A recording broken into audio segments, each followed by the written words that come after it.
Hello friends and welcome to ससी guidance. आज का हमारा टॉपिक है वन वर्ड सब्स्टिट्यूशन का। आज के इस वीडियो में हमने कुछ सेलेक्टेड टाइप के इंपॉर्टेंट वन वर्ड सब्स्टिट्यूशंस लिए हैं। ये इंपॉर्टेंट सब्स्टिट्यूशंस हैं क्योंकि ये ज़्यादातर एग्जाम्स में रिपीट होते रहते हैं, यानी कि बार बार पूछे जाते हैं।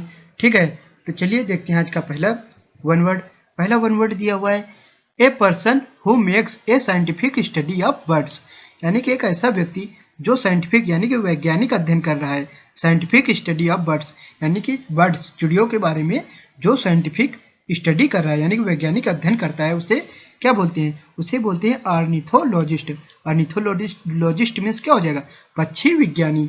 ठीक है, तो ऐसा व्यक्ति जो साइंटिफिक यानी कि वैज्ञानिक अध्ययन कर रहा हो चिड़ियों के बारे में, बर्ड्स के बारे में, उसे बोलते हैं पक्षी विज्ञानी यानी कि ऑर्निथोलॉजिस्ट। ठीक है, दूसरा है ऑर्थोडोंटिस्ट। ऑर्थोडोंटिस्ट मीन्स हो जाएगा दंत संशोधक या दंत रोग विशेषज्ञ। ठीक है, और चौथा है एस्ट्रोफिजिसिस्ट। एस्ट्रोफिजिसिस्ट मीन्स होता है खगोल विधि। और थर्ड नंबर में दिया हुआ है एनास्थेटिस्ट। एनास्थेटिस्ट मीन्स होता है निश्चेतक या बेहोश करने वाला। ठीक है, तो यहाँ पे सेंटेंस दिया हुआ था a person who makes a scientific study of birds, यानी कि एक ऐसा पर्सन जो वैज्ञानिक अध्ययन करता है बर्ड्स के बारे में यानी कि चिड़ियों के बारे में, तो उसे बोलते हैं ऑर्निथोलॉजिस्ट यानी कि पक्षी विज्ञानी। ठीक है, तो फर्स्ट पार्ट हमारा सही हो जाएगा। तो चलिए देखते हैं next substitution. Second number sentence दिया हुआ है one who has no money, यानी कि जो ऐसा व्यक्ति जिसके पास मनी ना हो यानी कि बिल्कुल ही धन ना हो, तो उसे क्या कहते हैं? उसे कहते हैं पॉपर। PAUPER। पॉपर मीन्स होता है कंगाल। ठीक है, ऐसा व्यक्ति जिसके पास बिल्कुल ही धन ना हो उसे कंगाल बोलते हैं यानी कि पॉपर। फोर्थ ऑप्शन यानी कि डी पार्ट सही हो जाएगा। पॉपर मीन्स कंगाल होता है। ठीक है, सेकंड पार्ट में दिया पेडेस्ट्रियन। पेडेस्ट्रियन मीन्स होता है पैदल चलने वाला। ठीक है, और फर्स्ट पार्ट में इगोइस्ट। इगोइस्ट मीन्स होता है अहंकारी, सेल्फ सेंटर्ड पर्सन। ठीक है, वॉलंटियर दिया हुआ है। वॉलंटियर दिया हुआ है सी पार्ट में। वॉलंटियर मीन्स होता है स्वयं सेवक। ठीक है, तो यहाँ पे सेंटेंस था one who has no money, यानी कि एक ऐसा व्यक्ति जिसके पास बिल्कुल ही धन नहीं हो, उसे बोलते हैं पॉपर यानी कि कंगाल। ठीक है, तो चलिए अब नेक्स्ट सब्स्टिट्यूशन देखते हैं। थर्ड नंबर सेंटेंस दिया हुआ है स्मगली सेल्फ सेटिस्फाइड। ठीक है, स्मगली सेल्फ सेटिस्फाइड होता है मतलब बिल्कुल अपनी उपलब्धियों से बिल्कुल सेटिस्फाइड होना। स्मगली मीन्स होता है स्वयं सेटिस्फाइड होना। ठीक है, तो स्मगली सेल्फ सेटिस्फाइड हो जाएगा अपनी उपलब्धियों से बिल्कुल संतुष्ट होने वाला, उसे बोलते हैं कंप्लेसेंट। कंप्लेसेंट मीन्स होता है आत्मसंतुष्ट। ठीक है, तो यहाँ ये बी पार्ट इसका सब्स्टिट्यूशन हो जाएगा कंप्लेसेंट। तो सेंटेंस था स्मगली सेल्फ सेटिस्फाइड यानी कि आत्मसंतुष्ट, कंप्लेसेंट। बी पार्ट ये हो जाएगा इसका सब्स्टिट्यूशन। डी पार्ट में दिया हो विट्टी। विट्टी मीन्स होता है चतुर। ठीक है, चालाक। जोवियल मीन्स होता है प्रसन्नचित्त व्यक्ति, यानी कोई व्यक्ति अगर प्रसन्नचित्त है तो उसे जोवियल बोलेंगे। जोवियल मीन्स प्रसन्नचित्त। रिस्पॉन्सिव मीन्स होता है रुचि एवं उत्साह पूर्वक उत्तर देने वाला। ठीक है, तो चलिए अब नेक्स्ट सब्स्टिट्यूशन देखते हैं। फोर्थ नंबर सेंटेंस दिया हुआ है having been legally declared financially insolvent is to be, यानी कि लीगली कानूनी रूप से डिक्लेयर कर देना क्या? Financially insolvent. Financially insolvent means हो जाएगा फाइनेंशियली मीन्स आर्थिक रूप से, इंसॉल्वेंट दिवालिया, यानी कि कानूनी रूप से अपने आप को आर्थिक रूप से दिवालिया घोषित कर देना। तो आर्थिक रूप से दिवालिया घोषित करने को दिवालिया बोलेंगे यानी कि बैंकक्रप्ट। ठीक है, तो उसने अपने आप को बैंकक्रप्ट घोषित कर दिया यानी कि दिवालिया। ठीक है, यहाँ बैंकक्रप्ट आ जाएगा इसका सब्स्टिट्यूशन। तो यहाँ पे सेंटेंस था having been legally declared financially insolvent is to be, यहाँ हो जाएगा बैंकक्रप्ट, दिवालिया। तो चलिए अब नेक्स्ट सब्स्टिट्यूशन देखते हैं। 5 नंबर दिया हुआ है a published collection of poems or other pieces of writing. ठीक है, यानी कि एक पब्लिश्ड कलेक्शन यानी कि एक प्रकाशित संग्रह ऑफ पोएम्स यानी कि कविताओं का, or other pieces of writing या अन्य लेखन का। ठीक है, तो कविताओं का या अन्य लेखन का जो पब्लिश्ड यानी कि प्रकाशित कलेक्शन संकलन है यानी कि जो संग्रह है उसे बोलते हैं एंथोलॉजी, कविता संग्रह। ठीक है, तो डी पार्ट इसका हो जाएगा सब्स्टिट्यूशन, एंथोलॉजी, कविता संग्रह। ठीक है, तो यहाँ बी पार्ट में दिया ओमनीबस। ओमनीबस मीन्स होता है सर्व संग्रह, यानी कि एक ऐसी बुक होती है जिसमें किसी ऑथर की यानी कि किसी एक ऑथर की उसकी सभी कृतियाँ, ठीक है, वेरियस राइटिंग्स यानी कि सभी प्रकार की जो उसकी लेखन है वो एक ही पुस्तक में लिखे हुए हों तो उसे बोलते हैं सर्व संग्रह यानी कि ओमनी बस। और सी पार्ट में दिया हुआ है कंपाइलेशन। कंपाइलेशन मीन्स होता है संकलन, ठीक है। और ए पार्ट में दिया हुआ एडिशन। एडिशन मीन्स होता है संस्करण। तो चलिए अब नेक्स्ट सब्स्टिट्यूशन देखते हैं। सिक्स्थ नंबर में सेंटेंस दिया हुआ है a doctor who treats children and infants, यानी कि एक ऐसा डॉक्टर जो ट्रीटमेंट किसका करता है, चिल्ड्रन एंड इन्फेंट्स यानी कि छोटे बच्चे या फिर नवजात शिशुओं का, ठीक है। इन्फेंट मीन्स होता है नवजात शिशु, तो उसे बोलते हैं बाल रोग विशेषज्ञ यानी कि पेडियाट्रिशियन। ये बी पार्ट हो जाएगा इसका सब्स्टिट्यूशन, बाल रोग विशेषज्ञ पेडियाट्रिशियन। तो सेंटेंस था a doctor who treats children or and infants, ठीक है। तो इसका सब्स्टिट्यूशन हो जाएगा बी पार्ट पेडियाट्रिशियन। और फर्स्ट पार्ट में दिया है गायनिकोलॉजिस्ट। गायनिकोलॉजिस्ट मीन्स होता है स्त्री रोग विशेषज्ञ, ठीक है। और सी पार्ट में दिया हो पोडियाट्रिस्ट। पोडियाट्रिस्ट मीन्स होता है पैर रोग विशेषज्ञ यानी कि पैरों से संबंधित रोगों का विशेषज्ञ। और डी पार्ट है डर्मेटोलॉजिस्ट। डर्मेटोलॉजिस्ट मीन्स होता है त्वचा रोग विशेषज्ञ यानी कि स्किन के बारे में जो भी डिजीज हो उनका जो विशेषज्ञ होगा उसे डर्मेटोलॉजिस्ट बोलेंगे, ठीक है। तो यहाँ सेंटेंस था a doctor who treats children and infants, यानी कि जो चिल्ड्रन छोटे बच्चों और इन्फेंट्स नवजात शिशुओं से संबंधित रोगों से संबंधित विशेषज्ञ हो जो उसे बाल रोग विशेषज्ञ या पेडियाट्रिशियन बोलेंगे, ठीक है। तो बी पार्ट इसका सब्स्टिट्यूशन हो जाएगा।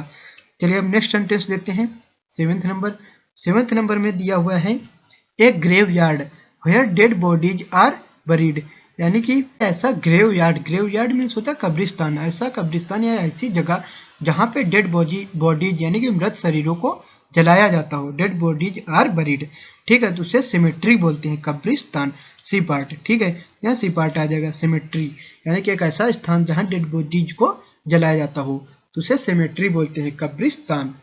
डी पार्ट में दिया हुआ है मोर्चरी। मोर्चरी मीन्स होता है शवगृह या मुर्दा घर, जहाँ पे शवों को या मुर्दा व्यक्ति को रखा जाता है उसे मोर्चरी बोलते हैं, ठीक है। शवगृह या मुर्दा घर। बी पार्ट में दिया हो मोनास्ट्री। मोनास्ट्री मीन्स होता है मठ। और ए पार्ट में दिया हो टेनरी। टेनरी मीन्स होता है चर्म शोधन का स्थान, यानी कि ऐसा स्थान जहाँ चर्म यानी कि चमड़ों का शोधन किया जाता है उसे टेनरी बोलते हैं, ठीक है। तो चलिए हम नेक्स्ट सब्स्टिट्यूशन देखते हैं। एट्थ नंबर में सेंटेंस दिया हुआ है the art of beautiful writing, यानी कि आर्ट मीन्स कला किस चीज की, ब्यूटीफुल राइटिंग यानी कि सुंदर लेखन की कला। तो सुंदर लेखन की जो कला होती है उसे बोलते हैं कैलीग्राफी यानी कि सुलेखन, ठीक है। तो इसका सब्स्टिट्यूशन हो जाएगा calligraphy, the art of beautiful writing calligraphy, ठीक है। ए पार्ट में दिया हुआ डेमोग्राफी। डेमोग्राफी मीन्स होता है जनसांख्यिकी, ठीक है। और सी पार्ट में है कॉस्मोग्राफी। कॉस्मोग्राफी मीन्स होता है सृष्टि वर्णन या ब्रह्मांड के बारे में वर्णन, ठीक है। बी पार्ट है लेक्सिकोग्राफी। लेक्सिकोग्राफी मीन्स होता है शब्द कोश रचना यानी कि डिक्शनरी की रचना से संबंधित, वो हो जाएगा लेक्सिकोग्राफी। तो चलिए अब नेक्स्ट सब्स्टिट्यूशन देखते हैं। 9 नंबर में दिए हुए an older women who is not married, यानी कि एक ओल्ड वुमेन यानी कि एक बूढ़ी औरत, ठीक है। तो यहाँ स्पेशली ओल्डर वुमेन के बारे में बोला जा रहा है। An older women who is not married, यानी कि एक ओल्ड वुमेन जो कि मैरिड नहीं है, अनमैरिड है, ठीक है। तो उसे बोलते हैं स्पिंस्टर। स्पिंस्टर मीन्स होता है अनमैरिड लेकिन ओल्ड, ठीक है। एक अनमैरिड वुमेन लेकिन वो ओल्ड होनी चाहिए, ठीक है। तो उसे बोलेंगे स्पिंस्टर, ठीक है। तो चलिए नेक्स्ट देखते हैं सब्स्टिट्यूशन।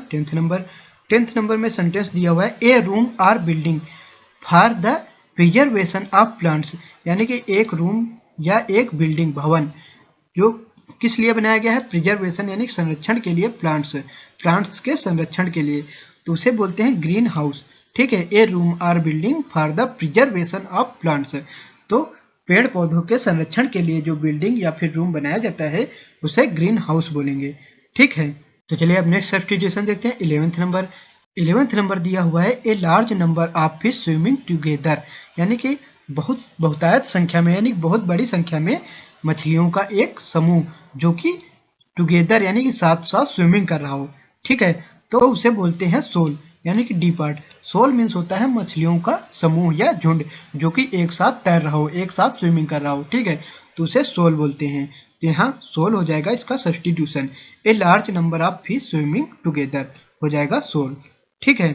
चलिए अब नेक्स्ट सब्स्टिट्यूशन देखते हैं। 12 नंबर में सेंटेंस दिया हुआ है a list of things to be discussed at a meeting, यानी कि लिस्ट ऑफ थिंग्स यानी कि चीज़ों का एक लिस्ट जो कि कहाँ पे मीटिंग में डिस्कस करनी हो। तो ऐसी सभी चीज़ों की जो लिस्ट बनाई जाती है जिनको मीटिंग में डिस्कस करना हो उसे बोलते हैं एजेंडा यानी कि कार्य सूची, सभी कार्यों की सूची। ठीक है, तो हो जाएगा एजेंडा, तो इसका सब्स्टिट्यूशन हो जाएगा agenda. A list of things to be discussed at a meeting, agenda हो जाएगा, एजेंडा हो जाएगा इसका सब्स्टिट्यूशन। चलिए अब नेक्स्ट देखते हैं सब्स्टिट्यूशन 13 नंबर। 13 नंबर में सेंटेंस दिया हुआ है words written on the tomb of a dead person, यानी कि किसी मृत व्यक्ति के टॉम्ब में यानी कि उसके समाधि पर जो लिखा जाता है, जो शब्द लिखे जाते हैं उन्हें क्या बोलते हैं? उन्हें बोलते हैं इपीटैफ।